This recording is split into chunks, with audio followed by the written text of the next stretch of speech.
Hello students, welcome to the AB success point. मेरा नाम है अभिमन्यु सिंह राजपुरोहित और आज हम पढ़ेंगे भारत की राज्य व्यवस्था। ये जो लेक्चर है आपके 4th ग्रेड में, पटवारी में और इसके साथ बीएसटीसी और पीटीईटी में भी बहुत काम का लेक्चर होने वाला है। तो आज हम फर्स्ट जो लेक्चर है वो शुरू करेंगे, उसके बाद हम राजनीति जो है वो पूरी अगले लेक्चर्स में करेंगे। तो पहला जो टॉपिक है हमारा वो शुरू होता है राजनीति से ही। सबसे पहले राजनीति से ही टॉपिक शुरू होता है। जब हम राज्य व्यवस्था पढ़ रहे हैं तो हमें ये बहुत समझना जरूरी हो जाता है कि राजनीति क्या होती है। तो चलिए, राजनीति क्या होती है। शब्द है राज प्लस नीति। दो शब्दों से मिलकर यह शब्द बना हुआ है, राज और नीति से मिलकर बना हुआ है। राज्य का मतलब होता है दोस्तों राज्य, राज्य का मतलब होता है राज्य, या फिर राज्य का मतलब होता है शासन। राज्य का मतलब होता है शासन या फिर सत्ता। राज्य का मतलब होता है शासन, सत्ता या फिर राज। ठीक है। और नीति का मतलब होता है कला। नीति का मतलब होता है कला। नीति का मतलब होता है नियम। नीति का मतलब होता है व्यवस्था। नीति का मतलब होता है व्यवस्था। तो इससे पता चलता है कि शासन को चलाने की जो नीति है, शासन को चलाने की जो कला है, उसे हम क्या कहेंगे? राजनीति कहेंगे। शासन को चलाने की जो कला है उसे हम क्या कहेंगे? राजनीति कहेंगे। तो लिख लेते हैं, शासन को चलाने की नीति, शासन को चलाने की जो नीति होती है उसे राजनीति कहते हैं, उसे राजनीति कहते हैं, पॉलिटिक्स कहते हैं। ठीक है। अब जब हम राजनीति पढ़ लेते हैं, भाई राज्य पढ़ लिया, राज्य जो है उसे हमने शासन कह दिया, शासन को हमने सत्ता कह दिया, तो राज्य होता क्या है? राज्य होता क्या है, हमें यह जानना बहुत जरूरी हो जाता है। ठीक है, तो चलिए देखते हैं राज्य क्या होता है। राज्य क्या होता है?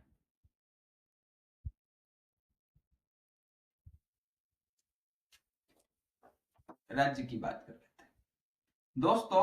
राज्य की जो सबसे पहली जो परिभाषा है वो अर्थशास्त्र के अंदर मिलती है। अर्थशास्त्र किसने लिखा था आपको पता होगा।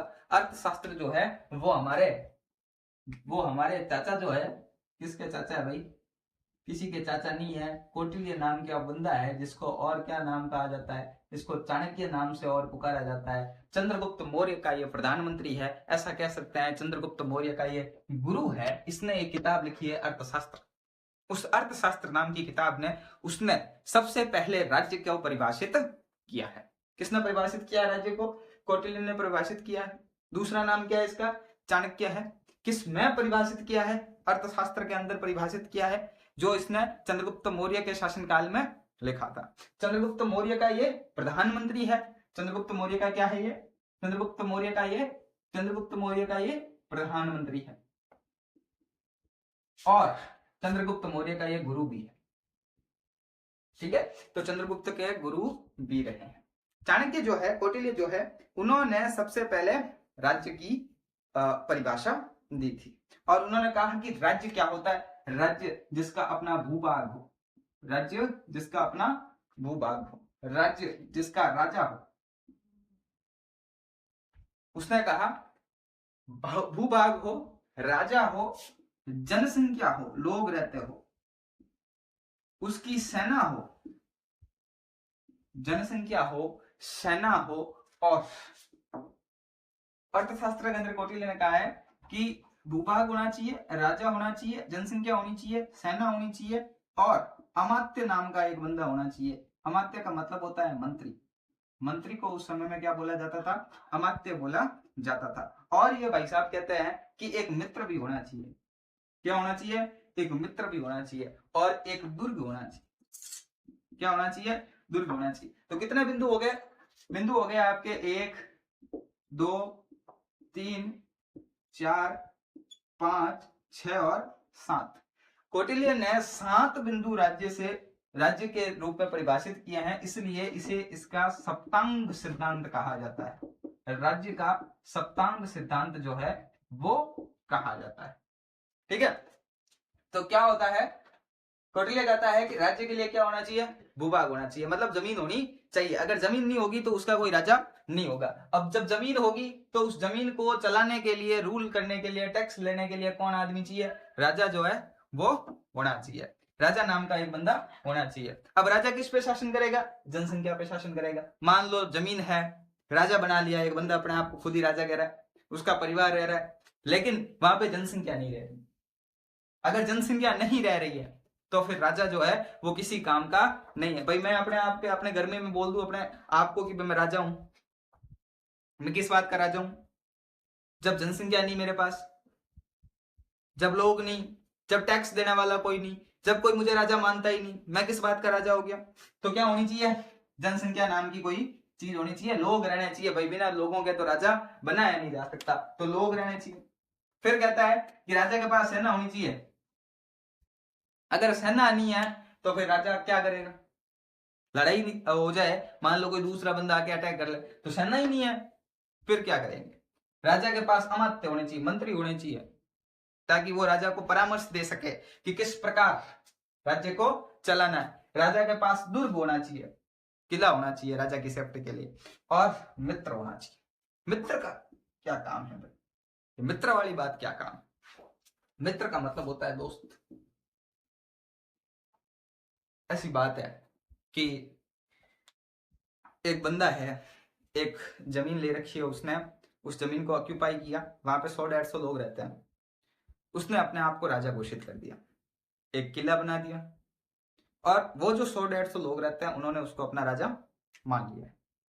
और अब उसने कुछ लोगों को सेना में रिक्रूट कर दिया, कुछ लोगों को मंत्री बना लिया और काम चला रहा है। लेकिन पास में एक राज्य है, पास में एक राज्य है पड़ोस वाला, वो कहता है तू काय का राजा है, 150 लोग रखते हो, काय का राजा हो तुम। तो वो जो पड़ोस वाला आदमी है वो इसको राजा नहीं मान रहा, इसलिए ऐसा एक मित्र होना चाहिए, ऐसा एक दोस्त होना चाहिए पड़ोसी, जो इसको क्या माने, राजा माने। मान्यता भी होनी चाहिए भैया, मान्यता नहीं है तो फिर हम उसको राजा नहीं मानेंगे। तो राजा की मान्यता लेनी बहुत जरूरी है, और वो मान्यता कौन देगा, एक मित्र मान्यता दे सकता है, और कोई वो मान्यता नहीं दे सकता, इसलिए एक मित्र होना बड़ा आवश्यक हो जाता है। ऐसी बात कौन कहता है, कौटिल्य कहता है। तो कौटिल्य का कौन सा सिद्धांत है राज्य से संबंधित, कौटिल्य का राज्य से संबंधित सप्तांग सिद्धांत है। इस सिद्धांत के अनुसार किसी भी राज्य को तब राज्य घोषित किया जाएगा जब उसके पास भूभाग हो, जब उसके पास राजा हो, उसमें जनसंख्या निवास करती हो, उस राज्य की सेना हो, उस राज्य में मंत्री अमात्य हो, उस राज्य में मित्र हो जो उस राज्य को राज्य घोषित करे, और उस राज्य के पास एक अपना दुर्ग होना चाहिए ताकि राजा और प्रजा की सुरक्षा की जा सके। वर्तमान में ऐसा नहीं है। ये सारी बातें राजतंत्र की है, ये सारी बातें राजतंत्र की है। उस समय अर्थशास्त्र में कौटिल्य ने ये परिभाषाएं दी है, लेकिन वर्तमान परिप्रेक्ष्य में लोकतंत्र में राज्य की परिभाषाएं बदल जाती है। कैसे बदल जाती है देखते हैं। देखो, वर्तमान परिप्रेक्ष्य में राज्य की परिभाषा जो है वो बदल जाती है। कैसे बदल जाती है, लोकतंत्र कहता है कि राज्य क्या होता है। अब भैया राज्य का मतलब होता है देश से ही लेना है।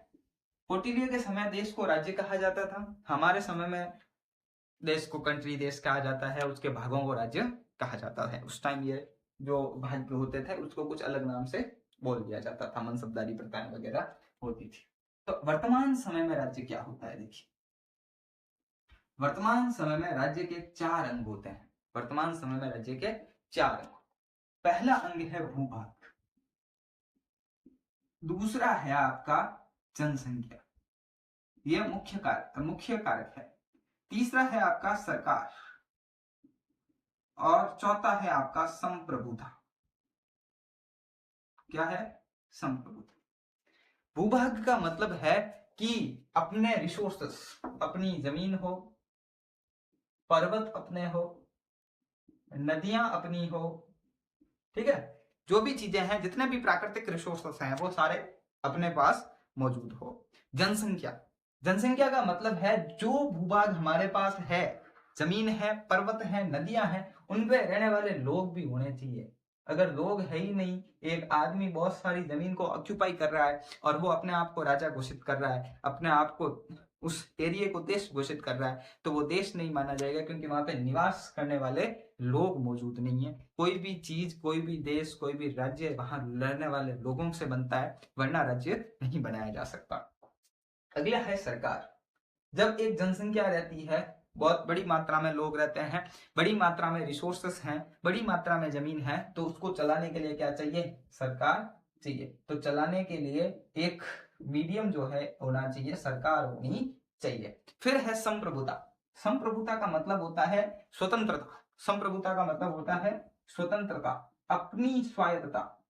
स्वतंत्रता या फिर अपनी स्वायत्तता। इसका मतलब यह है कि भाई मेरा देश भारत है, और भारत की जो सरकार है, भारत की जो सरकार है वो चाहती है कि यहां से सिंधु नदी का जो पानी है, सिंधु नदी का जो पानी है वो राजस्थान लेके आ जाए। कहां लेके आ जाए? राजस्थान। और इसके लिए सरकार को जाना पड़े ब्रिटेन वालों के पास कि हम पानी को जो है राजस्थान लेके जाना चाहते हैं, आप क्या चाहते हैं? इसे संप्रभुता नहीं कहते हैं। भारत सरकार का मन हुआ पानी कहां लाना है? राजस्थान लाना है। सरकार ने फैसला लिया, बजट आया, काम शुरू किया, और पानी कहां आ गया? राजस्थान आ गया। इसे बोलते हैं संप्रभुता।